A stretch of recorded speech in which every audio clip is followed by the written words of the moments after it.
साहिल, तुम रो रहे हो? बतूल, तुम यहाँ कैसे? मामू, उमारी जान। हाँ मैं। क्यों?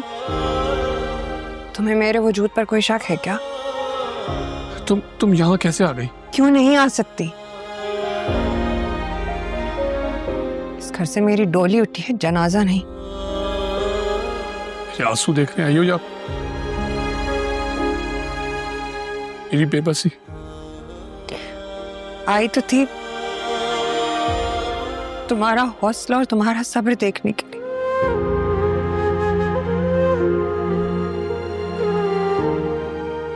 पर तुम्हारी आंखों में आंसू नहीं होने चाहिए थे। तुम्हारे आंसू मुझे बदनाम कर देंगे साहिर। तो फिर क्या करूं मैं? अकेले में तो रोने की इजाजत दे दो मुझे। नहीं,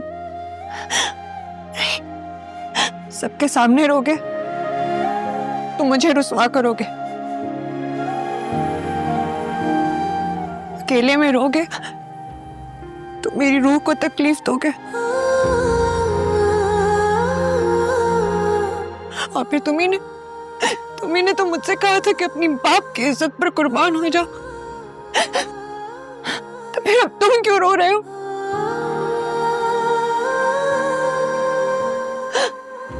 तुमने खुद ही कहा था ना, ऐसा कुछ मत करना जिस पर बाद में पछतावा हो।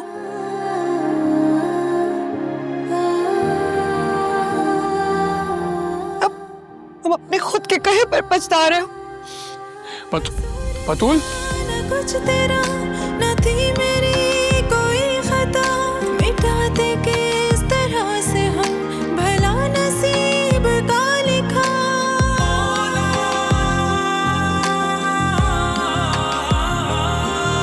कसूर था न कुछ तेरा न थी मेरी। तुमने हमेशा ये कहा है ना कि तुम मेरे बेटे हो। इस तरह से हम भला तो बेटा आज अपने लिखा।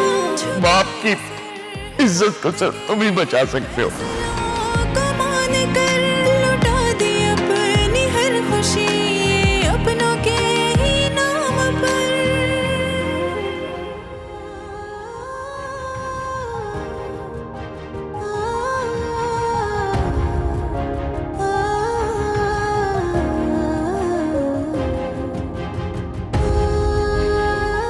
अब मुझे यहाँ नहीं रहना चाहिए।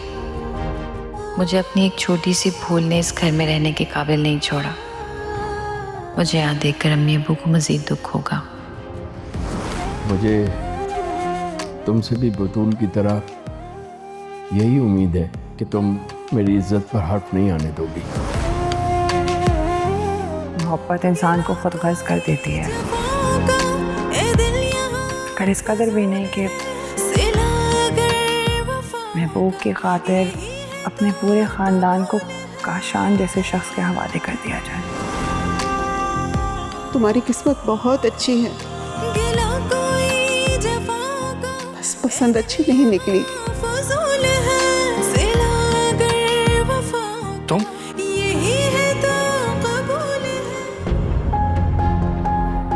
तुम क्या लेने आई हो यहाँ पे? हाँ, क्या देखने आई हो यहाँ पे?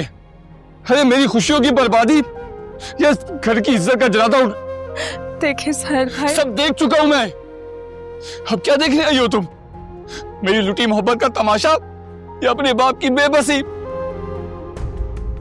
अरे किस बात का मातम मना रही हो तुम? क्यों निकाल रही हो ये मगरमच्छ के आंसू? साहिल भाई मेरी बात तो सुने आप। अपनी मासूम माँ की बाकी जिंदगी को ताना बनते देखने आई हो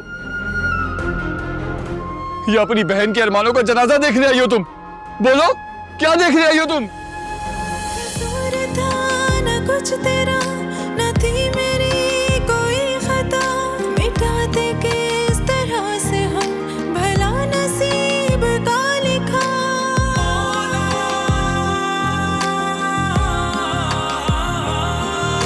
कसूर था न कुछ तेरा न थी मेरी कोई खता, मिटा दे के इस तरह से हम भला नसीब का लिखा। झुकाया सर है वक्त के ही फैसले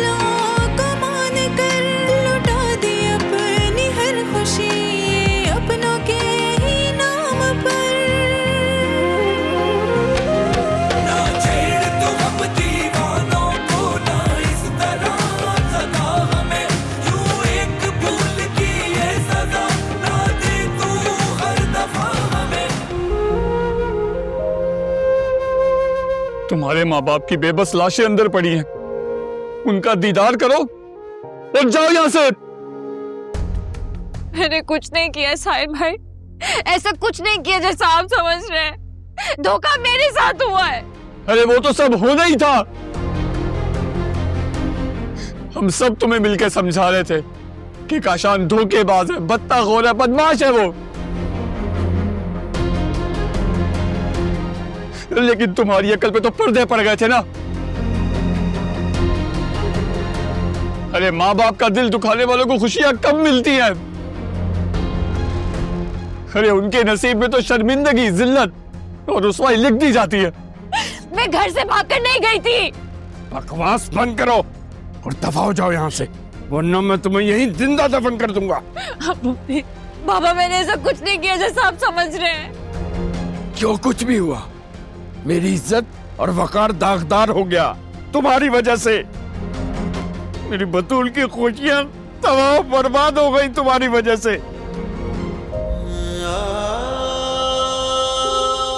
मैं सबके सामने शर्मिंदा हो गया तुम्हारी वजह से।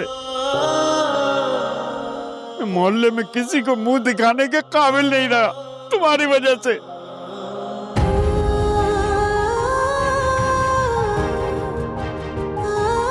तुम अब यहाँ नहीं रहोगी, मैं तुम्हें एक मिनट बर्दाश्त नहीं कर सकता। बाबा, बाबा सिर्फ एक बार मेरी बात सुन ले, फिर चाहे मुझे धक्के देकर इस घर से निकाल दीजिएगा। एक बार मेरी बात सुन ले प्लीज। अब सुनाने के लिए बचा क्या है? क्या सुनाना चाहती हो? अल्ले वाले हमें बहुत कुछ सुना कर गए, अब तुम्हारे सुनाने की जरूरत नहीं है। दफा हो यहाँ से।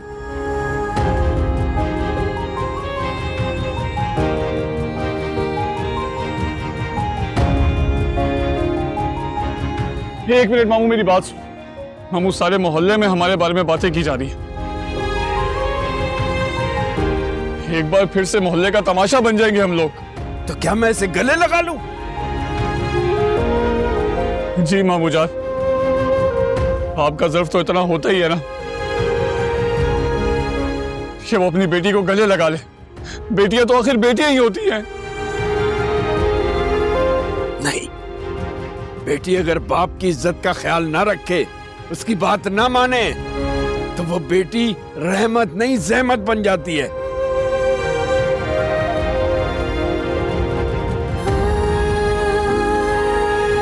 और अब मैं इस जहमत को अपने घर नहीं रख सकता।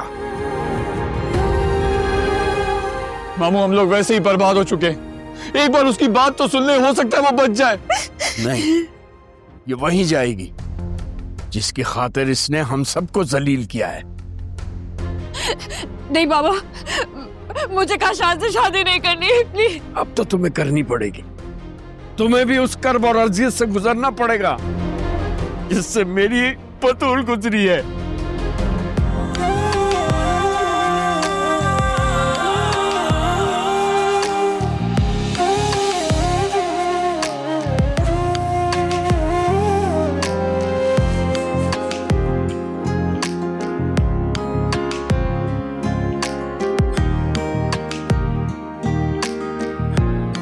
बहुत प्यारी लग रही हैं आप भाभी। आइए बैठे। बैठो बहू। फिजा,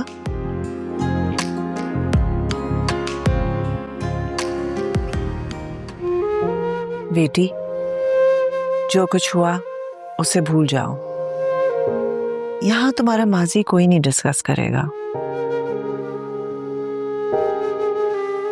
मेरी देरीना ख्वाहिश थी कि मैं तुम्हें बहू बनाकर इस घर में लाऊं, और अल्लाह ताला ने मेरी ये ख्वाहिश पूरी की है। औरत को अपना माजी अपने मैके के घर में दफन करके आना पड़ता है। मैं तुम्हें यहाँ बहू नहीं, बेटी बनाकर लाई हूँ, और तुम्हारे साथ सलूक भी फिजा जैसा ही करूंगी।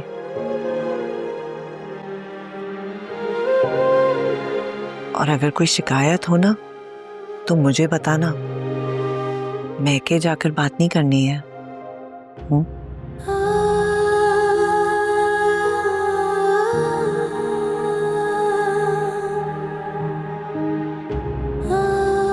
आशिर के बारे में फिक्र ना करना, वो ठीक हो जाएगा। इस एक पल की आस में ना जाने कितने पल गए, नजरों में जितने ख्वाब थे उदासियों में। अगर बारात खाली गई तो मैं किसी को नजरें मिलाने के काबिल नहीं रहूंगी, तो यूं लगा मिले खुद और फिर तुम मेरी लाश ही यहाँ से लेके जाना। को देख कर के हम बहुत बदल गए। बाबा उसने मुझे ब्लैकमेल किया था कि सिर्फ 10 मिनट के लिए मिलने आ जाओ, वरना वो खुदकुशी कर लेगा। मैं सिर्फ इसलिए गई थी। तो मर जाता, मर जाना चाहिए था ऐसे मर्दूद को। तुम्हें क्या हमदर्दी थी उससे? बाबा मैं उसकी जिंदगी नहीं, आपकी इज्जत बचाने गई थी। मेरी इज्जत तो बर्बाद हो गई। अरे तुम एक बार मुझसे तो बात कर लेती। अरे मैं उस ब्लैकमेल का बंदोबस्त ही कर लेता। उसने मुझे धमकी दी थी कि वो सब कुछ आशिर को बता देगा। अरे आशिर को तो अभी भी बता सकता है ना वो। अबू मुझसे गलती हो गई, मुझे माफ कर दे प्लीज अबू। तुम्हारी गलती ने हम सब की खुशियां बर्बाद की हैं। तुम्हारी सजा यही है कि तुम्हारी शादी उसी घटिया इंसान से होगी।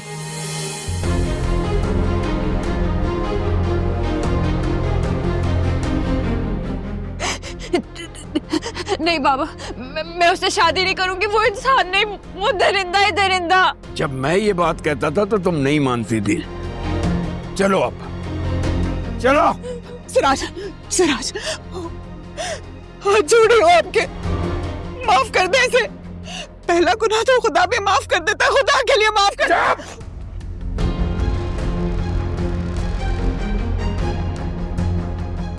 इसको बिगाड़ने में तुम्हारे लौट प्यार का भी हिस्सा है।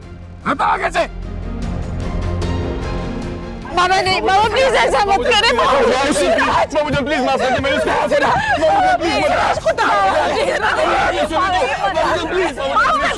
माफ कर दे। चुप! अगर कोई बीच में आया ना तो मेरा मरा हुआ मुंह देखोगे।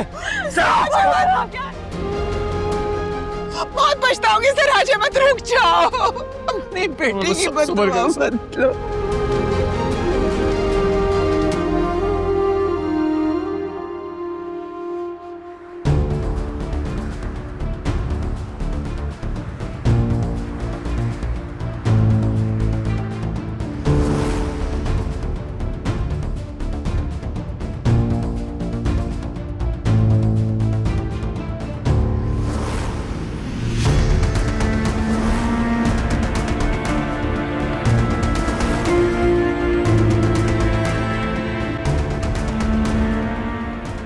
भाभी, हमारी इस कदर ख्वाहिश थी कि आप हमारे घर का हिस्सा बने, बल्कि आपको पता है भाई ने आपकी पिक्चर देखते ही हाँ कर दी थी।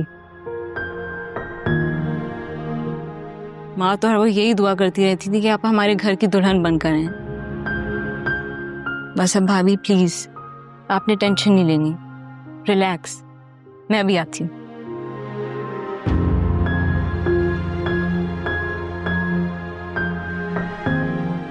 तुम्हारी माँ की दुआ ने मुझसे मेरी सारी खुशियां छीन ली हैं।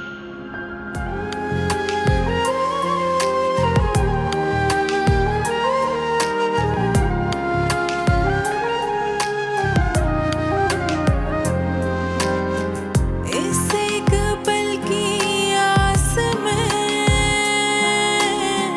ना जाने कितने पल गए, नजरों में जितने ख्वाब थे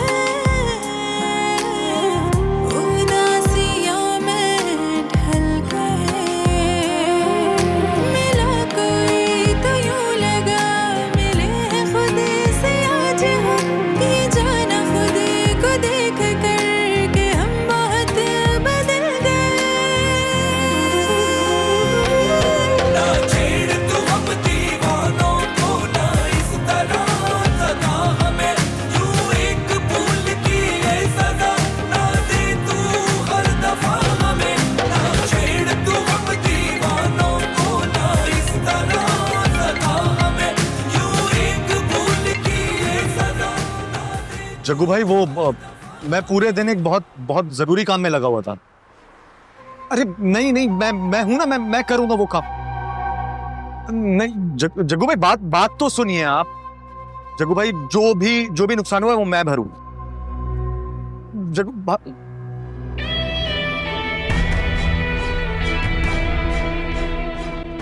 हौसला करें मोमानी जान। कहां से लाऊं हौसला? सारी खुशियां बर्बाद होके रुसवाई में बदल गई। क्या किया जाए अब? तकदीर का लिखा और बाप के खिलाफ वर्जी के आगे किसी का बस नहीं चलता। तकदीर ने तो जो किया सो किया। तुम्हारे मामू ने भी अच्छा नहीं किया। यही तो मैं कह रहा हूं कि मामू जान गलत कर रहे हैं। ऐसा करने से क्या होगा? क्या हमारी रसवाई, हमारी बदनामी नेकनामी में बदल जाएगी? अरे जिनको नहीं भी पता था ना, उनको भी पता चल जाएगा। ठीक कह रही हैं आप। गैरत के नाम पे बेटियों को कत्ल करने वाले और बेटियों को घर से निकालने वाले पूरी दुनिया में तो 100 हो जाते। आपके बेटे ने मुझे कहीं का नहीं छोड़ा।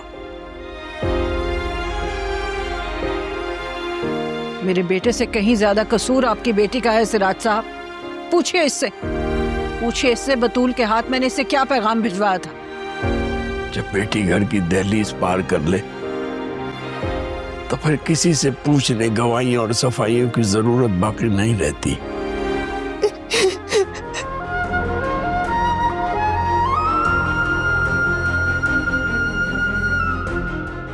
मैं अपनी बेटी के साथ आपके घर आया हूं तो इस बात का सबूत है कि मैंने तस्लीम कर लिया है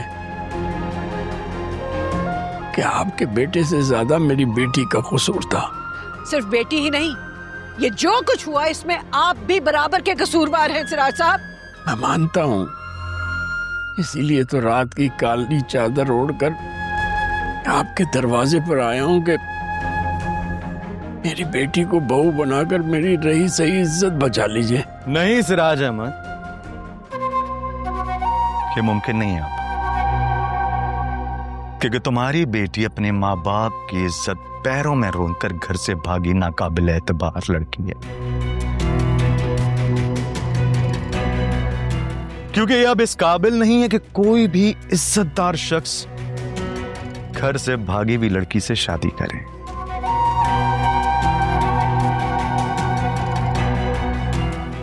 काशान, तुम चुप करो।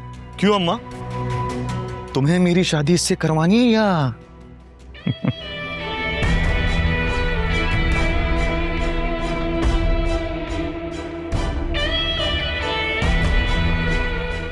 मैं तो अब इस लड़की से शादी हरगिज नहीं करूंगा।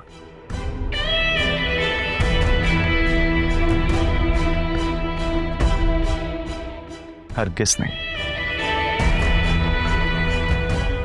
क्योंकि ये अब एतबार के काबिल बिल्कुल भी नहीं।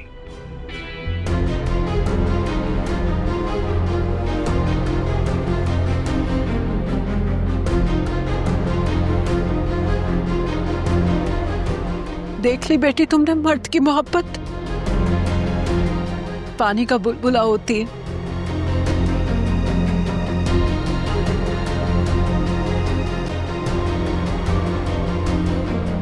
एक जरा सी ठेस लगी और खत।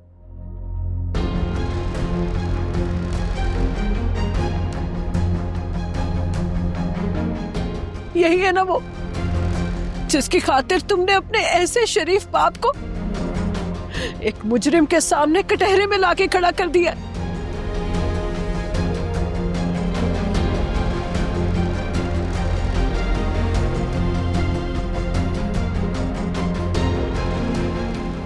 देख लो, ये तुम्हें अपनाने से भी इनकारी होगी।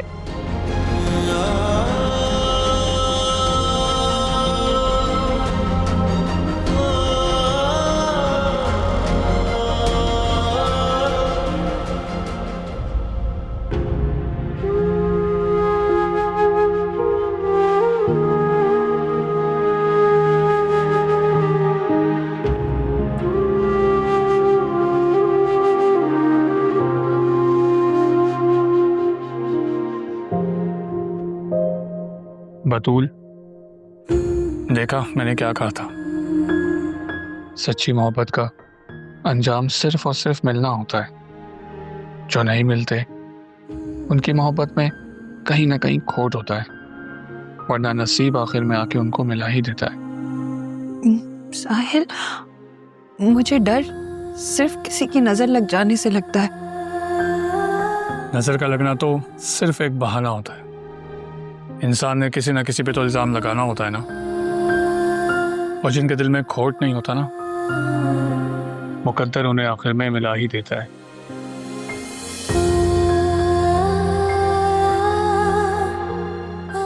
साहिल, कसूर था न कुछ तेरा, न थी मेरी कोई खता, मिटाते के इस तरह से हम भला नसीब का लिखा। कसूर था न कुछ तेरा, न थी मेरी कोई खता, मिटाते के इस तरह से हम भला नसीब का लिखा। हमारी जान परेशान मत हो, सब ठीक हो जाएगा। या अल्लाह, पता नहीं मेरी बेटी की खुशियों को किसकी नजर लग गई है। हमारी जान, हमारे घर की खुशियों को घर के चिराग से ही आग लगी है, किसी की क्या नजर लगेगी। हादिया मासूम थी, उस बेचारी को क्या पता था कि वो जानवर वहां पे जाल बिछा के बैठा हुआ होगा। अब ठीक कह रही हमारी जान, लेकिन जो कुछ भी हो रहा है ना, मामू ठीक नहीं कर रहे। अरे हादिया को सजा देकर मामू की कौन सी इज्जत बहाल हो जाएगी। अरे उस जानवर के पास अपनी बेटी को खुद छोड़ने के लिए चले गए। खुद। साहिब बेटा, मेरा दिल बहुत घबरा रहा है, जाओ जाके देखो वहां पे कि क्या हो रहा है। जी मुआजा, मैं देख रहा हूँ। जाओ जल्दी जाओ।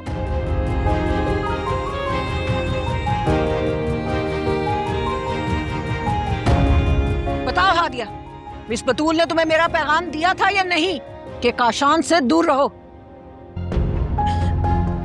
दिया था। तो फिर तुम इसकी बातों में कैसे आ गई?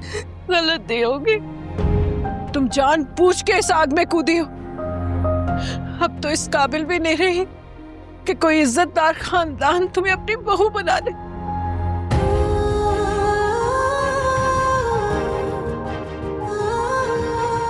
खुदा के लिए मेरी बची कुची इज्जत बचा लीजिए।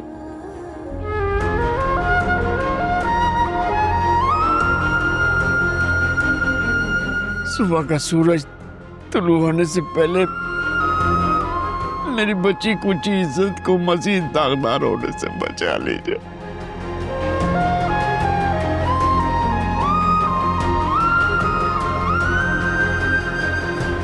भाई साहब, मैंने आपके घर आकर आपको यही बात समझाने की कोशिश की थी कि हम दोनों घरों की इज्जत आपके हाथ में है, मगर आपने मेरी बात सुनी ही नहीं। आपने तो हमें घर से निकाल दिया। वो भी मेरी माँ को बेइज्जत कर कर।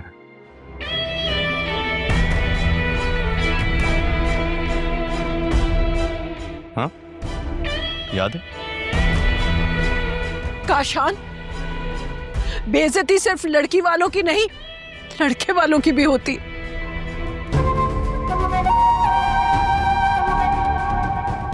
बताओ तुम मुझे, एक टीचर होने के बावजूद मुझे कौन इज्जत की निगाह से देखेगा?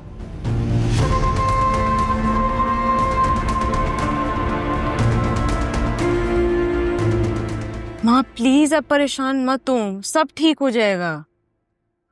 तकदीर के इस खेल ने मुझे फिर से फिक्रमंद कर दिया है। वाकई वो सब कुछ हुआ है जिसका हमने कभी सोचा भी नहीं था। कौन सोच सकता था कि सिराज अहमद जैसे शरीफ आदमी की बेटी ऐसी निकलेगी। मैंने तो आपसे पहले भी कहा है, ये लड़कियां एतबार के काबिल नहीं होती, जब चाहे किसी को भी धोखा दे सकती हैं। अगर बतूल के बारे में मैं ये नहीं सोच सकती।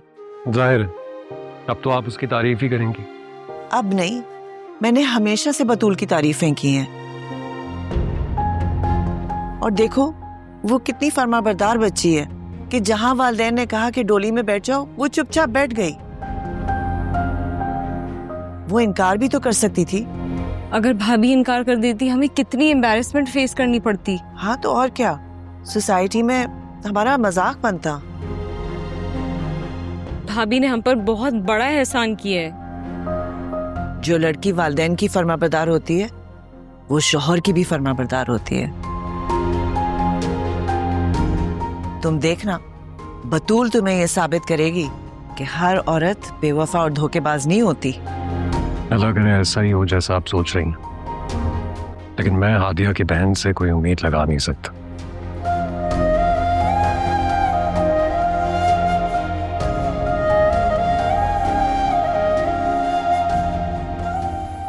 इसीलिए तो कह रहा हूं, आपके हाथ में है सब कुछ, संभाल लें आप। अरे बात जो करनी है ना मुझसे करो, मुझे करनी है तुम्हारी बेटी से शादी, मेरी अम्मा को नहीं।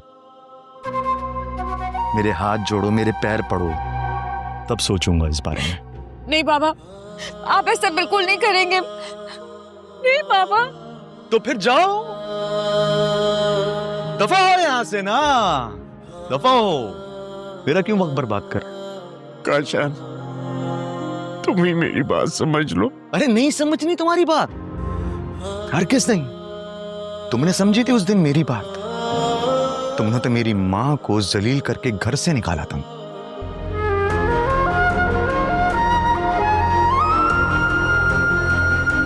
तो मैं अब इसकी ये बेटी, इससे क्यों शादी करूं? काशान, बकवास मत करो अपनी। सिराज साहब बिल्कुल ठीक कह रहे हैं। सिराज साहब, आप हादिया को घर ले जाइए, हम इज्जत के साथ उसकी बारात लेके आएंगे। नहीं करूंगा मैं इससे शादी, और क्यों करूं?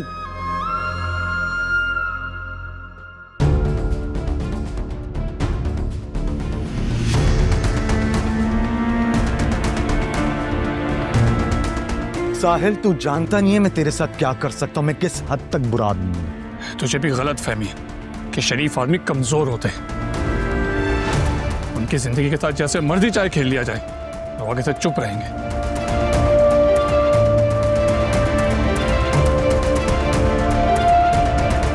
लेकिन मैं खामोश नहीं रहूंगा। बाबा, मुझे माफ कर दे, मुझसे गलती हो गई। प्लीज ऐसा ना करें। मैं सहवान से शादी नहीं कर सकती। प्लीज बाबा। जा। तुम हाँ ना करने, पसंद ना पसंद, सारे खूब हो चुकी हो बेटी। अब तुम्हें इसी हैवान से शादी करनी है और सारी जिंदगी इसी अजियत में गुजारनी है। अब तुम्हारा जनाजा इस घर से उठेगा।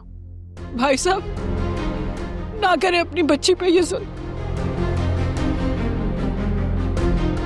एक छोटी सी भूल की उसको ये सजा मत दे। बाबा, मुझे माफ कर दे, मुझसे भूल हो गई। प्लीज मुझे माफ कर दे। तुम औरतों के लिए घर की दहलीज पार करना छोटी सी भूल होती है, मगर हम मर्दों को ये भूल जीते जी मार देती है।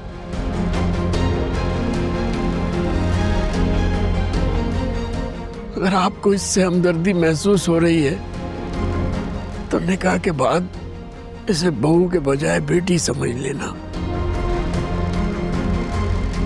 मैं इसको बेटी समझ कर ही इसकी हिमायत और अपने बेटे की मुखालिफत कर रही हूँ। सिराज साहब,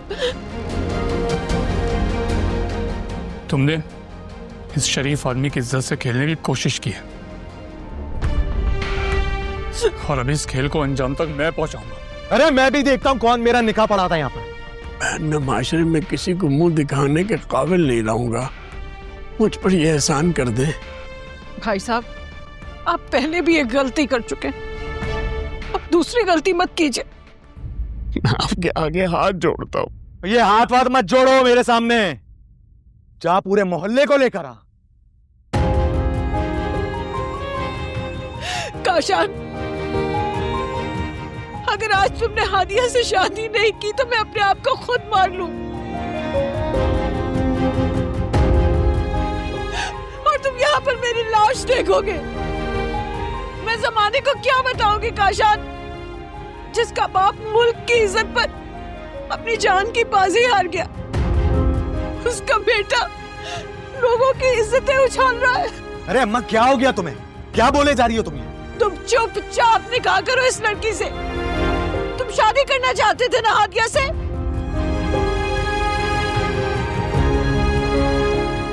अगर आज तुमने निकाह नहीं किया तो तुम अपनी माँ की लाश देखोगे।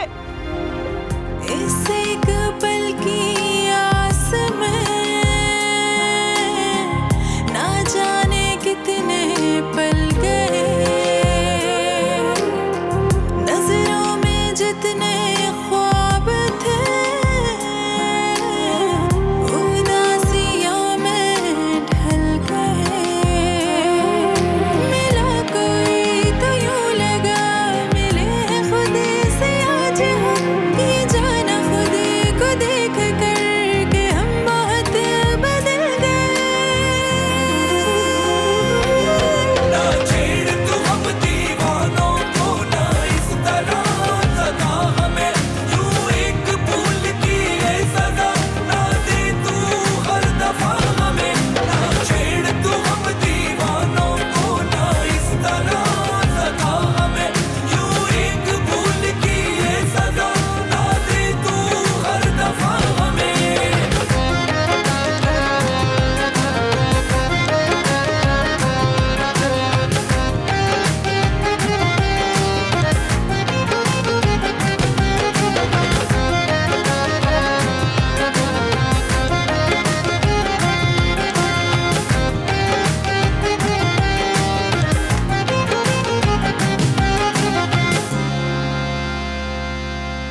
कसूर था न कुछ तेरा, न थी मेरी कोई खता, मिटाते किस तरह से हम भला नसीब का लिखा।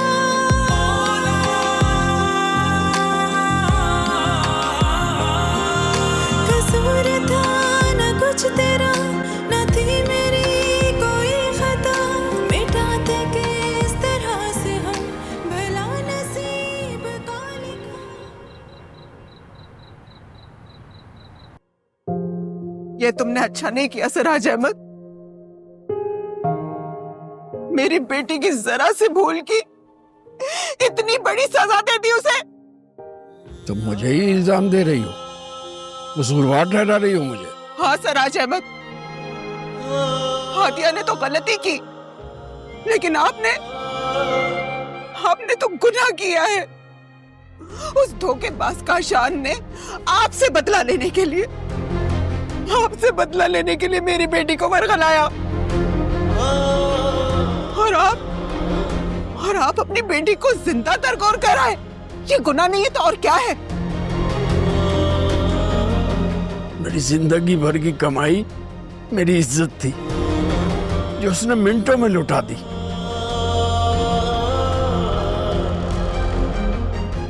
मैं तो किसी से आंख मिलाने के काबिल नहीं रहा, अब तो मुझे ही कह रही हो। जो कुछ आपने किया, क्या उससे आपकी गई हुई इज्जत वापस आ जाएगी? क्या लोगों की जुबानें बंद हो जाएंगी? क्या आप मोहल्ले में सर उठा के चलने के काबिल हो जाएंगे? क्या बेटे को दोज़ख में फेंक के आप जन्नत के हकदार हो जाएंगे? सिराज अहमद, बच्चे इसलिए बच्चे होते हैं क्योंकि वो गलतियां करते हैं, और बड़े इसलिए बड़े होते हैं कि वो बच्चों की गलतियां माफ कर देते हैं। ये गलती नहीं है अस्मा बेगम, डाका है जो तुम्हारी बेटी ने हम सब की खुशियों पर डाला। अब कौन सी खुशी मिल गई है हमें? सुकून मिल गया ना आपको? अपनी बेटी को जिंदा दफना के आ गए आप सिराज अहमद, जिंदा दफना के आ गए।